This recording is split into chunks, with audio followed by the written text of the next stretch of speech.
Hey there folks, it is me RandomJosh and we are back again with another Random Monday video.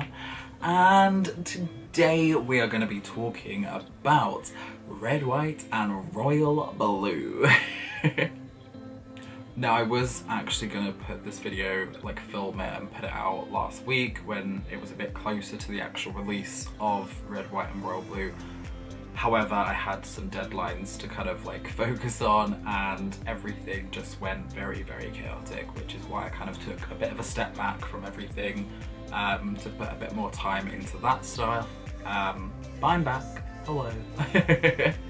And yeah, I kind of wanted to just talk through a bit of my own, I guess, opinions, feelings, review. I don't really feel like it's a review, it's kind of just like a general chat about the film from my own perspective and some of the things that I noticed that, you know, I'd like to have an open discussion about. So I binge watched it as soon as I realised it was out. I'm not gonna lie, I completely forgot that it was coming out. I've got the book up there as well, which I'm super excited to get through and read. I'm gonna kind of take it on holiday though. I want it to be a holiday read because I need something when I go on holiday to read, which is like in a month's time. So I'm holding back from that aspect, but it is readily there to read. So I'm very excited for that. I kind of wanted to start touching on that aspect first because I've seen a lot of different mixed commentary about how some of the key elements from the book were actually missed. The iconic, apparently, cornetto scene, which they actually have since released. I have seen it, very interesting. Very flirtatious. There's a lot of flirtatiousness, energy going on, which is very interesting and I do enjoy it. So yeah, a lot of people have been also kind of asking, I guess, because from what everyone knows and what I am also kind of aware of from the back of that is that they did actually film a lot of the scenes from the book. They just chopped a lot of it down just to kind of make it a little bit more watchable, I guess. But there's actually a petition going around, which I have myself signed, of course, to drop the full 3-hour version because we want to see more of it. I loved it, you know, so I want to see even more content off the back of it. So first and foremost there's that. There's also talks, I think the director or the writer, whoever it was, put out feelers for if people are really liking the series, that maybe they'll debate on doing a kind of sequel to it, which is quite exciting. I don't from memory believe there is a sequel book, but I guess that's something that they can work together on, whether it's a book that they release initially and then do a follow-up film, or whether it's just a kind of standalone film that they do based on what they've seen so far. Who knows, but quite exciting to hear that potential is, I guess, in discussion. But anyway, let's actually jump into a bit of what we've seen from the film. So first and foremost, I've seen some critical people coming about the character Alex. So the actor Taylor, I believe his name is. I could be wrong. My brain is frazzled and I keep getting so many names. I'm thinking as well, I've not quite recently watched the Heartstopper series, so I've got all these different varying names through my head. So yeah, the actor who plays Alex, who is the president's son, yes, getting my head around it again. People were coming for him, saying, you know, he was giving off very varied energy, comparatively, and it felt very much like he was just reading a script. I mean, personally, I didn't see that. That's, again, me personally.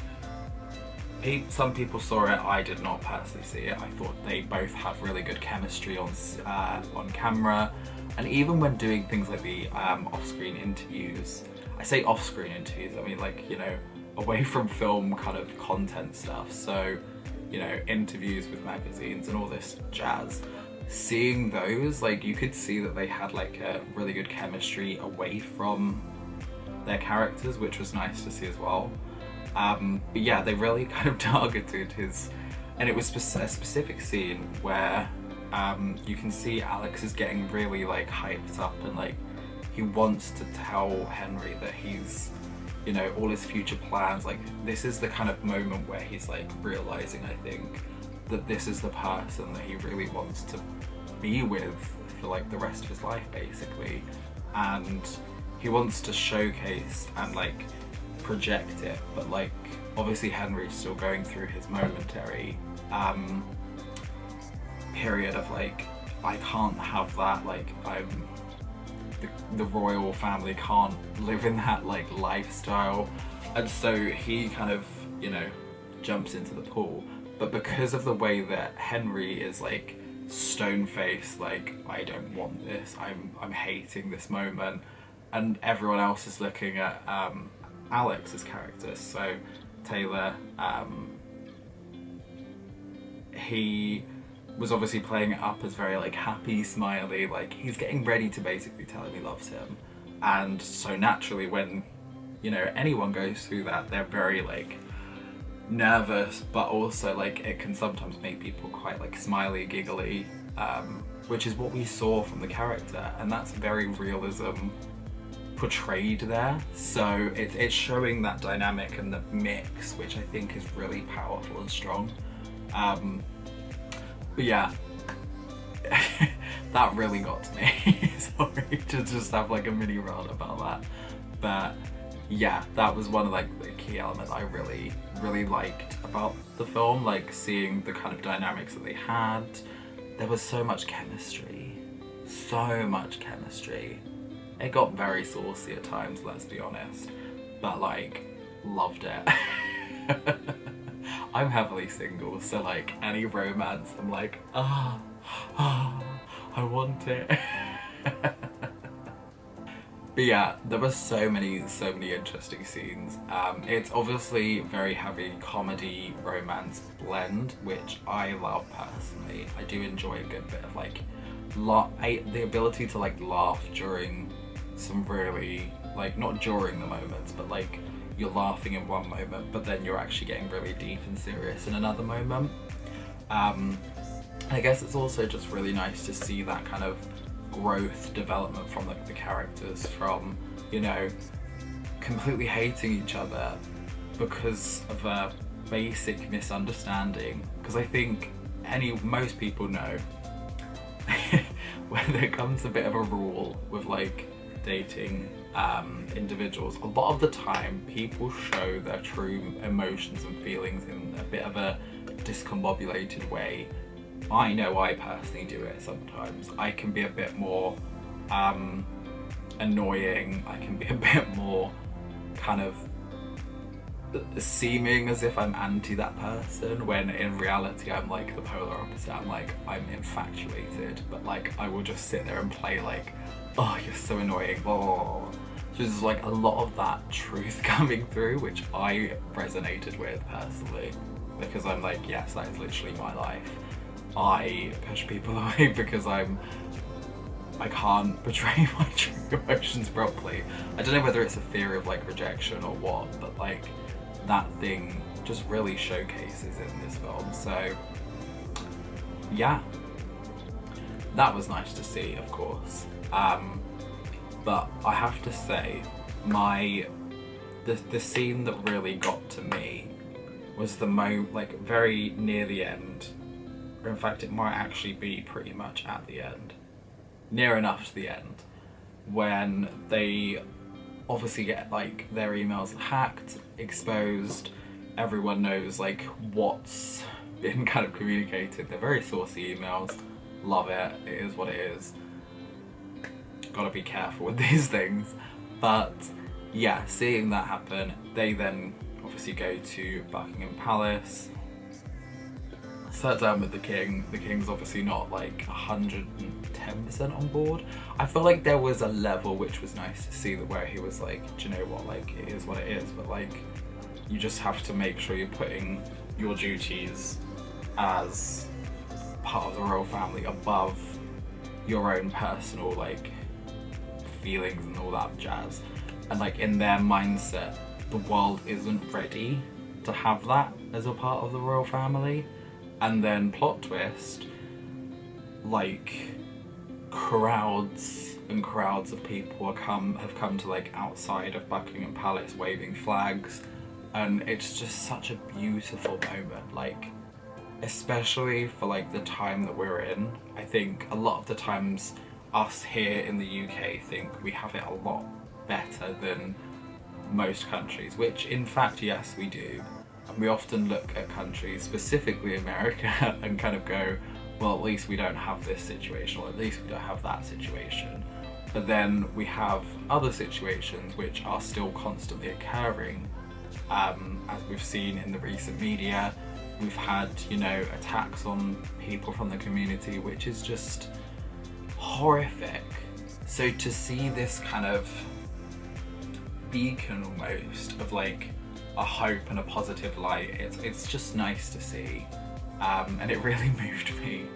I don't know whether it was because the first time I watched it I was quite hungover, so like my body was like a chemical mess anyway, and I just got to that scene and I started crying.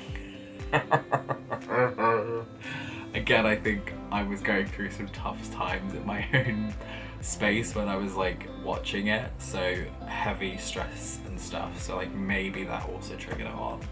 But even still, it was a beautiful moment, okay? Let me have my feelings. But yeah, all in all, like I really, really thoroughly liked this this film. Jesus, what is wrong with me?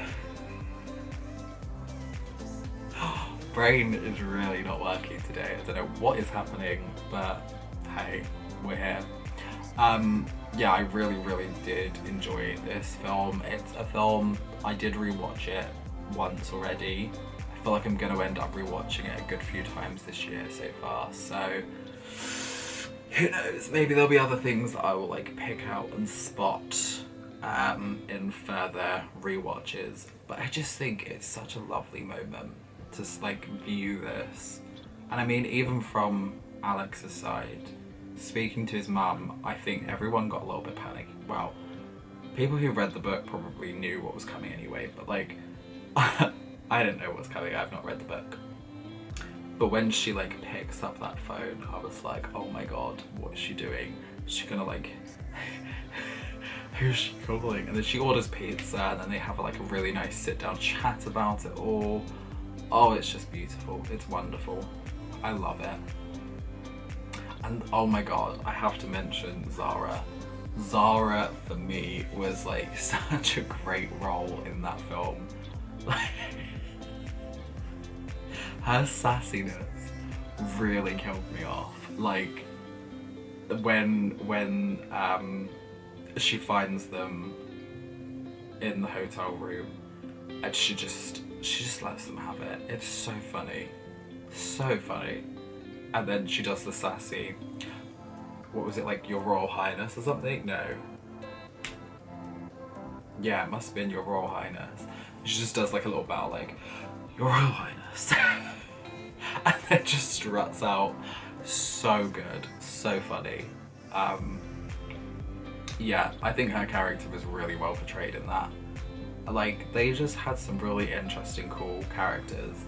I have to admit, I'd have loved to have seen a bit more of like the king, because it literally just came in like randomly, like, oh, here's Stephen Fry as the king. I was like, okay, cool. Not very much like else came of that. It was just like, he's here, and then he was very chill vibes, you know. Seemed very different to what you'd expect.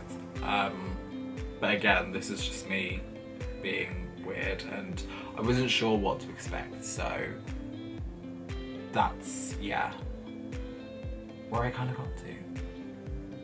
So anyway, I guess overall thoughts of the film, you probably guessed it already. I am quite a big fan of it.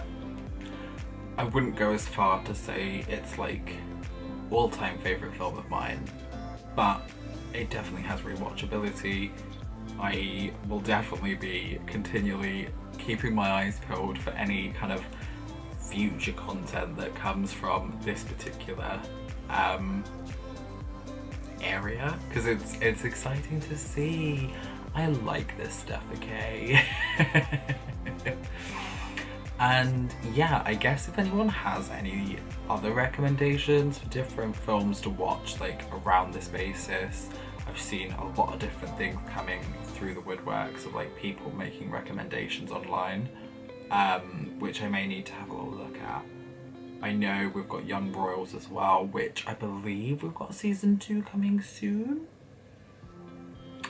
Ooh, if not already. Exciting. But yeah, that is going to be it for today's video. A little bit on the shorter side. I didn't want to bore anyone too much with me sitting here rambling on about bloody films. I know I've done a couple of these kind of videos now, so trying not to bore you all too much. But yeah, thank you all so much for sticking tuned with today's video. I hope you have enjoyed. If you have, of course, please do head on down below, click on that subscribe button, join the family, and hit that notification bell also to be notified of when I do post future videos such as this. More of this kind of conversational stuff will probably be coming in the near future, but hopefully we'll have some like different kind of content. So if there's anything you want to see from the channel, please do let me know. But yeah, thank you again, and I'll see each and every one of you folks in the next video. Peace out, bitches.